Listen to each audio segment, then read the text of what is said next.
My greetings to all of you. So today we are going to discuss something about the glucocorticoids in detail, the introductory part of the glucocorticoids in this session. Let us see.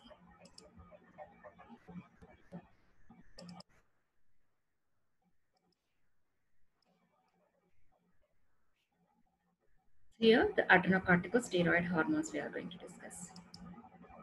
Session 2. I'm going to cover something introductory points about the hormones of the adrenal cortex and glucocorticoids. I'm going to cover only chemistry, structure activity relationship, classification, regulation of secretion, biosynthesis, and pharmacokinetics.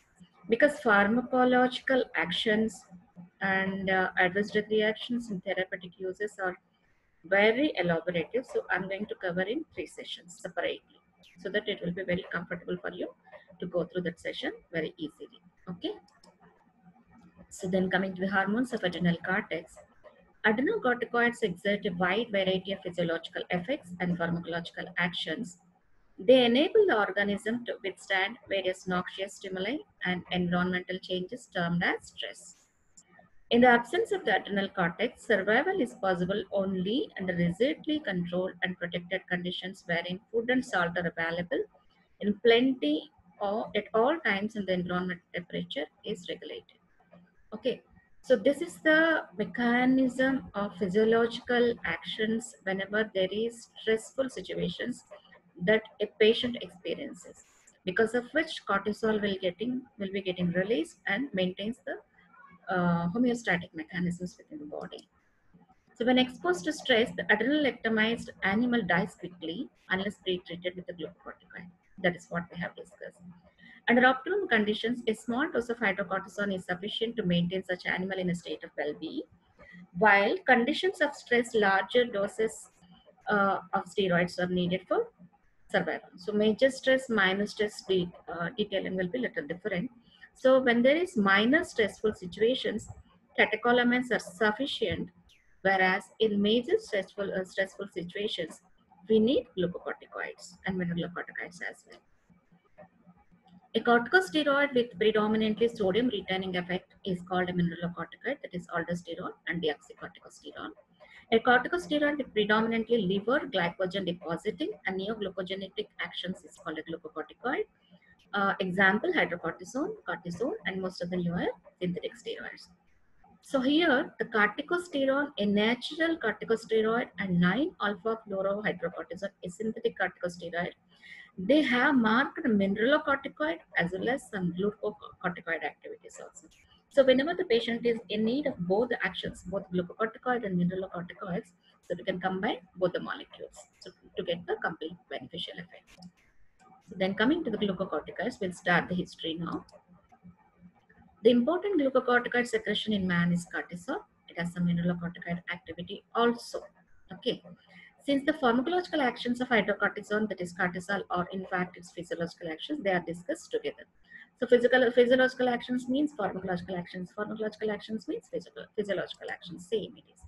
Then coming to the chemistry, it contains glucocorticoids contain the steroid basic nucleus, that is cyclopentanophenanthrene ring. So the functional groups are H, OH, O, and methyl groups. They are attached to different carbon atoms.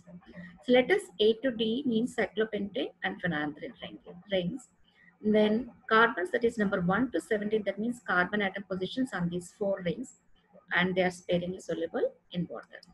So here you can see these are the rings A, B, C, D, cyclopentano and phenanthrene ring.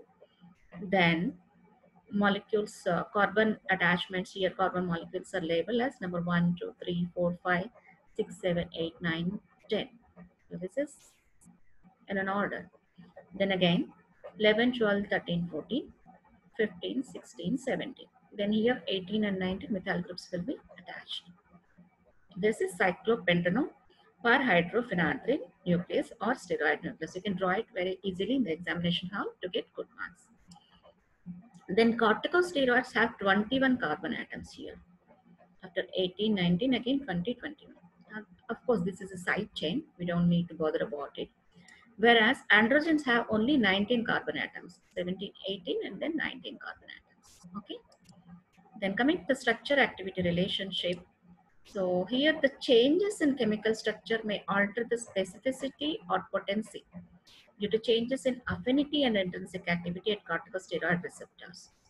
And it also produces alterations in pharmacokinetics like absorption, protein binding, rate of metabolic transformation, rate of excretion, and also membrane permeability, giving rise to greater potency and long duration of action.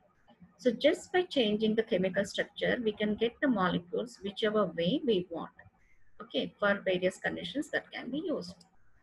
So the natural here, this is actually structure and activity relationship of glucocorticoids is very important question for postgraduates, and it is not at all needed for undergraduates. So I will just read it out so that you don't need to bother about, but just try to have a look at. So the natural glucocorticoids like cortisone and cortisol are pregnant derivatives with ketone groups at 3 and 20, alpha hydroxyl group at 21, and are unsaturated between carbon atoms 4 and 5. Introduction of an aldehyde group in the 18th position can give rise to mineralocorticoid potential, so that we can get aldosterone molecule. So if we want to have a molecule with mineralocorticoid potential, you can change this position. That is introduction of aldehyde group in 18th position. Then anti-inflammatory and glucocorticoid potency is markedly increased by introduction of a double bond between 1 and 2 carbon atoms, as in prednisolone or prednisone, and by alpha methylation in 6th position, as in 6-alpha methylprednisolone, and 9-alpha fluorination and substitution at 16th position in triamcinolone, dexamethasone, and betamethasone. Then ring A, 4-5 double bond, 3 keto group that can give rise to glucocorticoid and mineralocorticoid activity. Ring C, 11 hydroxyl group attachment can give rise to only glucocorticoid activity. Ring A, additional double bonds at 1 and 2 enhances glucocorticoid activity with slow metabolism. So long acting glucocorticoid action we can get. Then ring D, hydroxyl group at C21 can give rise to mineralocorticoid activity. So only glucocorticoid activity, only mineralocorticoid, glucocorticoid with slow metabolism, whereas here glucocorticoid plus mineralocorticoid activity. Then ring B, fluorination at 9th position can give enhance the both glucocorticoid activity 10 times and mineralocorticoid activity 125 times activity. Then ring A can give rise to here when you change the 1 and 2 areas, there is a double bond plus other substitutions at C16 on ring B. There is a possibility of marked glucocorticoid activity with elimination of mineralocorticoid activity. Example 9 fluoroderivatives like triamcinolone, dexamethasone, and betamethasone you can get potent molecules. Enhance topical activity. How to get it with more lipophilic nature? Introduction of acetonide between hydroxyl groups at C16 and C17, or esterification of hydroxyl group with valerate at C17, and esterification of hydroxyl group with propionate at C17 and C21, and substitution of hydroxyl group with chlorine at C21. You can get the molecules which have enhanced topical activity. Then formation of analogs that are rapidly inactivated after absorption. C21 carboxylate or carbothionate glucocorticoid esters which are rapidly metabolized to inactive 21 carboxylic acids. And then formation of inactive analogs that are selectively activated at their sites of action, that is glucocorticoid C21 isobutyryl or propionyl esters that are hydrolyzed to active C21 alcohols by airway specific esterases. So here you can see cyclopentane of enanthrene nucleus. So there is various modifications can be done like alkylation, oxidation, esterification of hydroxyl molecule, hydroxylation. Then here oxygen reduction, glucuronidation or sulfation reduction, and here at 6th position we can even modify the methylation. So this is how we are going to enhance the molecular activity whichever way we need, whether we need the glucocorticoid potential or mineralocorticoid potential or both, or even topical activity enhanced. Okay, so here you can see this is for postgraduates only, so you don't need to bother about it. So see here, essential for this is oxygen molecule, this is going to get rearranged. So methyl group is attached here, 6th methyl position. So there is like a prednisolone increases anti-inflammatory activity. Okay, like that. So you don't need to bother about this one. Then coming to the classification. Classific corticosteroids are all C21 hormones which are broadly classified into glucocorticoids and mineralocorticoids. They balance the carbohydrate, lipid, and protein metabolism, whereas mineralocorticoids balance electrolyte and water balance. So prototype molecule here is cortisol and here is aldosterone. And we have again these glucocorticoids are again subdivided into three types, that is short acting, intermediate acting, and long acting, based on their relative activity. Short acting means less than 12 hours is a half life. Intermediate acting, it is the half life is from 12 to 36 hours, and long acting means more than 36 hours. Prototype molecules are cortisone and hydrocortisone under short acting group, and prednisone, methylprednisolone, and triamcinolone under intermediate acting group, and paramethasone, dexamethasone, and betamethasone for long acting molecule.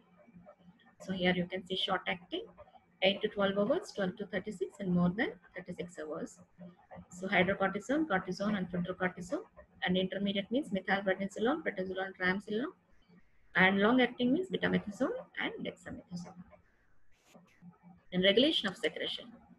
So here again, in a similar fashion like that of the ACTH molecule, the stress and diurnal rhythm both play a very important role. Hypothalamus secretes CRH, so it traverses through the portal tract to the anterior pituitary, which releases ACTH, which stimulates adrenal cortex, releasing cortisol hormones. That is nothing but glucocorticoids.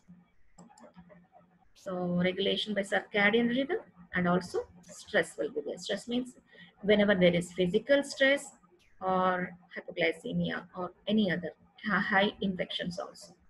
Okay, here you can see circadian rhythm or stress like physical stress, emotional stress, hypoglycemia, intense severe cold exposure or intense pain. So all this will stimulate hypothalamus.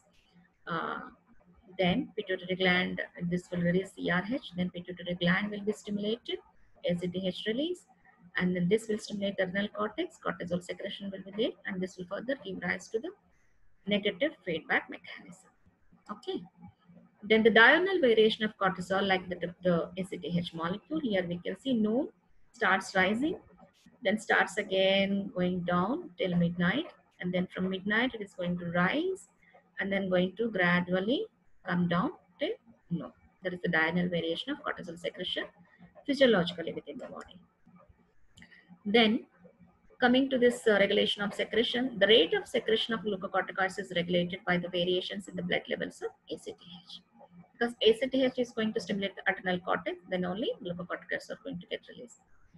Although exogenously administered ACTH increases the secretion of aldosterone, physiologically, aldosterone output is independent of ACTH, physiologically, but not exogenous administration. Remember this.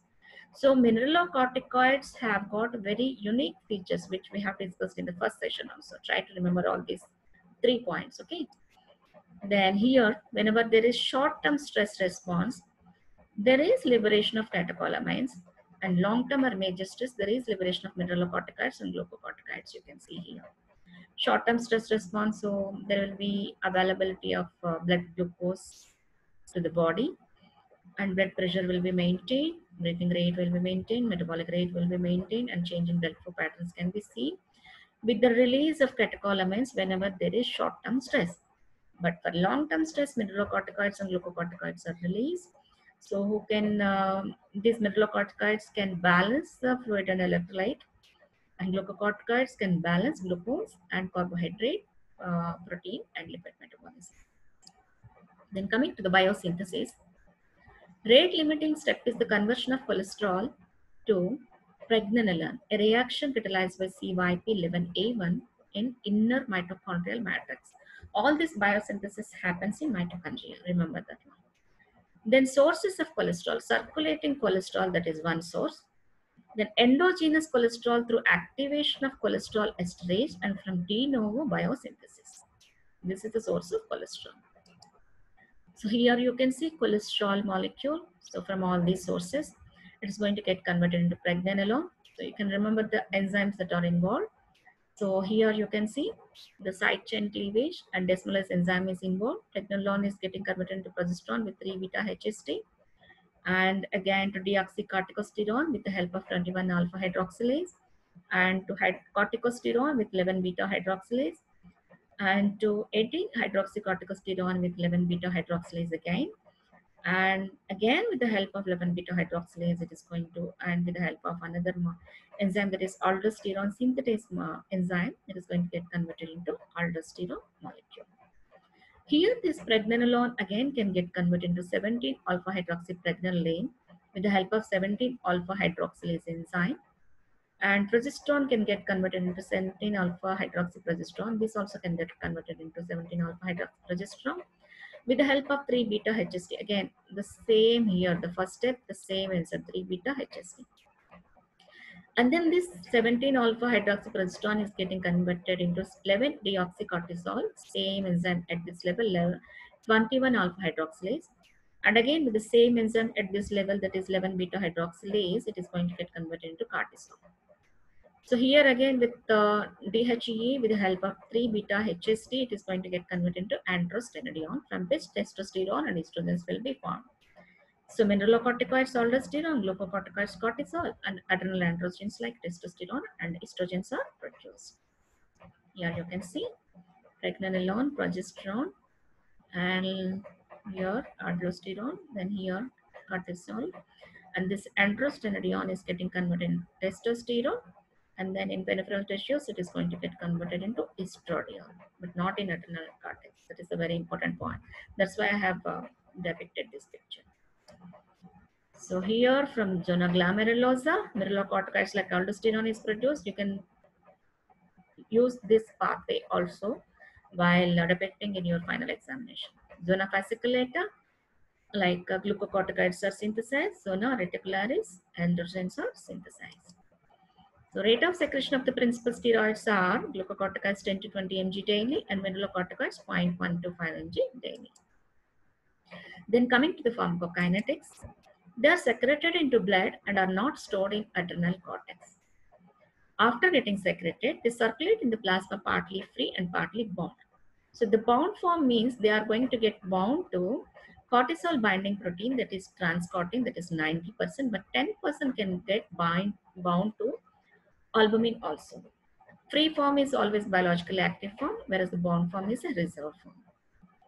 High plasma protein binding, because of which it can have long half-life of 60 to 90 minutes. They're metabolized in the liver. The metabolites are excreted in urine as conjugates with sulfuric and glucuronic acids. And the corticosteroids, being water insoluble, are excreted in the urine only in traces. The urinary metabolites can be estimated as neutral, 17 ketosteroids and 17 ketogenic steroids as well. Whereas the aldosterone is only having 60% plasma protein binding, so short half-life of 20 minutes only. Aldosterone is excreted in urine partly as free aldosterone and partly as conjugates of tetrahydroaldosterone. So here you can see whenever you administer 10% oral, like 10% is deposited in the lung when you administer inhalation through inhalation process. So 90% can be ingested.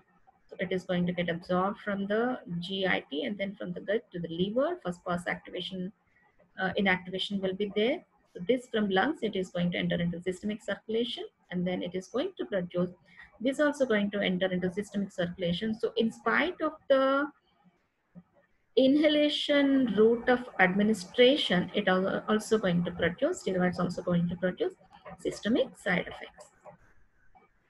Then coming to the routes of administration, topical. So that is, it is going to give rise to, not giving rise to, the various routes are like topical means skin, eyes, mucous membranes. Then inhalation means through nasal mucosa, sinuses, bronchi, lungs. And then intraocular route of administration, intra-articular route of administration, epidural, oral, transrectal. And systemic routes of administration are IM or IV. So this is all about the glucocorticosteroids up to pharmacokinetics. So because the pharmacological actions, ADR and therapeutic uses are a little in detail, I'm going to discuss separately in 3 sessions about all that. And then finally the antagonist drugs also will be discussed in the final session. Okay, thank you, all.